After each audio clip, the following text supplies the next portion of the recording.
Hello, my confident people. It's your humblest Andrew Oyemi. Yes, I know my previous video, people begin hammer me, say, oh, it's too strong, it's too serious, it's not coming out natural. Okay, this is the video. I want to come natural to you.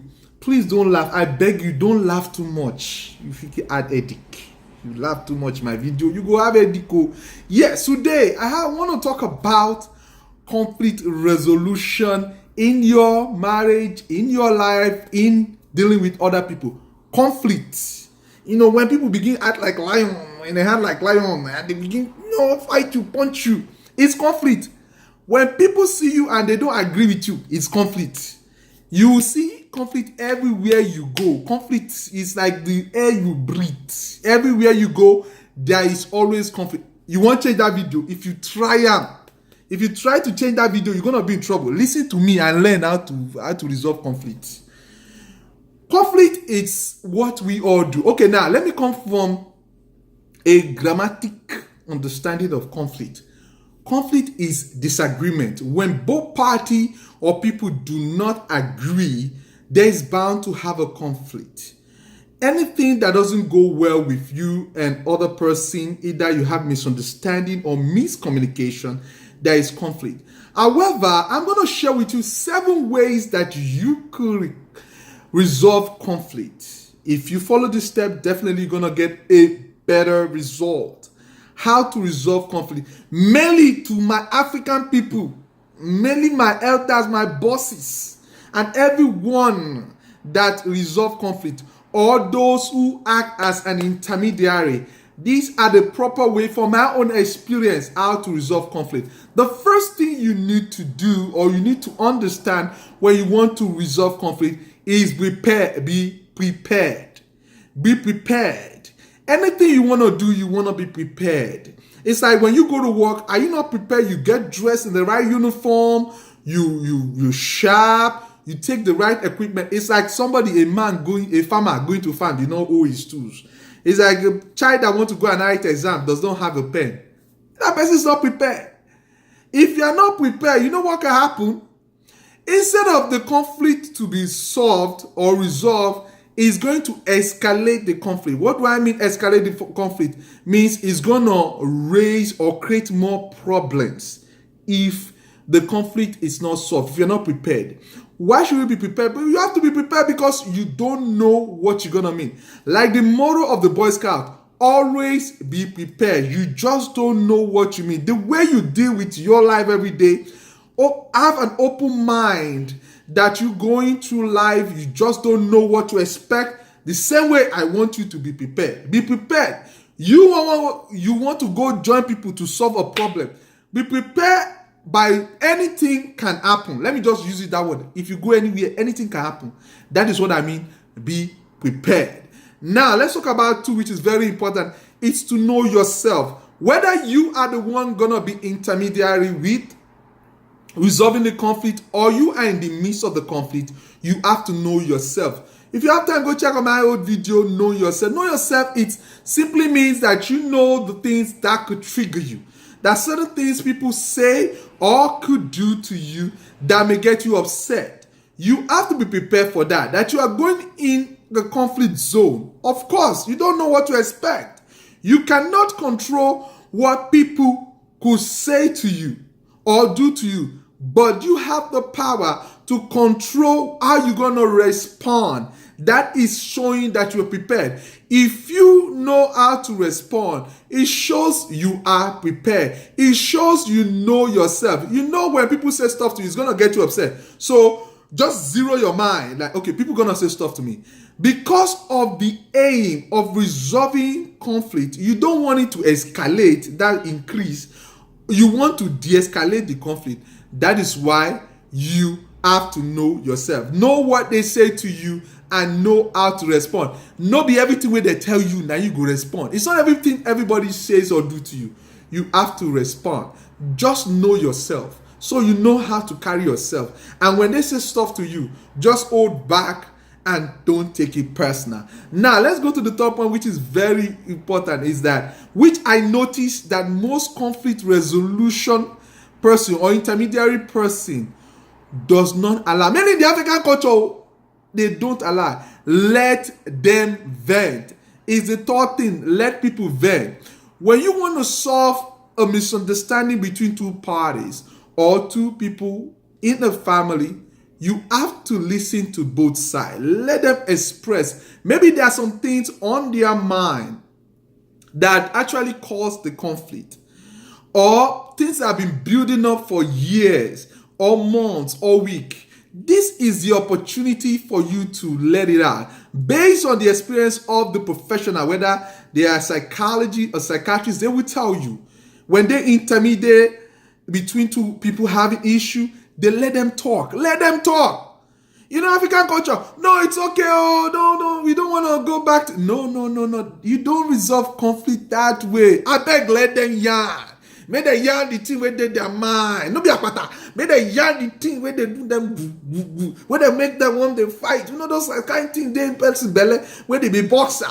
You want them to talk. Let them share their own side of the story. And when they share the side of the story, it shows that with that, based on what the expert says, that if you allow them to vent, they will get to a point, which leads me to the fourth point, is to take charge, which is the fourth point. They're going to talk. They're going to talk. They'll get to a point, they'll start repeating themselves. When you start seeing them repeating themselves, for example, if one person keeps saying, oh, this is what you always do to me all the time. You did it to me last year. I'm tired of you doing it to me again. Now you are here doing it. When you start getting those key words, they are repeating themselves. You can now take charge. Take charge means now take possession of the conversation.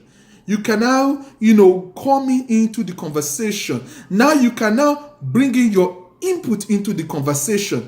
Now, how do you bring in that input into the conversation? You do what they call reflective listening. Reflective listening means that you are trying to tell the parties, whoever you are communicating with or you are listening to, that you understand what they are saying. So you are saying it in your own words. It shows you are listening. Because if somebody is talking to you and you're not paying attention, if they ask you, what was the last thing I said? You will not understand. Like I always ask my students, if I'm teaching, some of them when they are distracted, I say, what is the last thing I said? They don't remember. I know one of the students watching now and say, oh, okay, chief. That's how you get to. Yes, you have to use what they call reflective listening. It's very, very important. In order for you to resolve conflict, and the fourth one is taking charge by using the word reflective listening. It shows you are paying attention to what both parties are saying, why they are venting, and you're able to pick a couple of words. Now, that leads to the fifth one. Even though you have shown reflective listening by taking charge, the fifth one is to show empathy. The most important thing I noticed from years of conflict resolution, and even in conflict, most people who are supposed to intermediate, they turn to be their judge. They don't turn to be judge. Now then come they begin the judge. They start showing what they call sympathy, rather than, which is the fifth point, which is supposed to be showing empathy. There's a difference between sympathy and empathy. Sympathy is when you put yourself in other people's shoes and you can actually do something about it. For example, you are witnessing something. Two people are fighting. You can solve this one problem, you can solve some problem. So there's no need of them having conflict. You're not resolving the conflict. But rather, you have to show empathy. Empathy in the other side means you feel their shoes and you are trying to find a way around it. You don't take side when you are showing empathy. Empathy is okay. And when you showing that reflection, okay, John, I understand how you feel. In fact, if I were in your shoes, I'll feel that way. Peter, I understand how you feel. If I were in your shoes, I'll feel the same way. Now you are showing empathy that you feel what they feel. But the reason why we are here, now that is where you emphasize empathy, is you want to make sure that this problem is solved once and for all. Do not take side. All my elders, all my bosses, all they do, they want to take sides. You have to listen to both sides. Both sides have a point.